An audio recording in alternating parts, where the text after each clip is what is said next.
تو پست قبلی ساختن این فرم نیشکر خفن رو بهتون یاد دادم. الان قراره بفهمیم که چی کار میتونیم باش بکنیم. در مرحله اول شما میتونین شوگرکن رو به شکل کاغذ و کتاب با ویلیجری که با لکترن کار میکنه و به شکل کاغذ با ویلیجری که با کارتوگرافی کار میکنه ترید بکنین.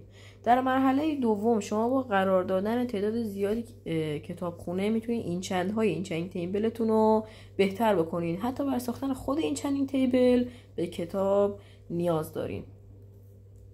خب در مرحله بعدی شما میتونید از شوگرکن شکر به دست بیارین که اگه اونو با مواد دیگه ترکیب بکنیم میتونیم کیک که از خوبترین منبع تامین کننده غذاست رو بسازیم.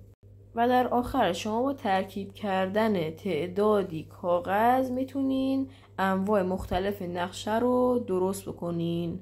این بود از کاربردهای فرم نیشکر یا اون شوگرکن. اگه میخوای چیزای جدید و بهتر یاد بگیری حتما چنلمو سابسکرایب کنید.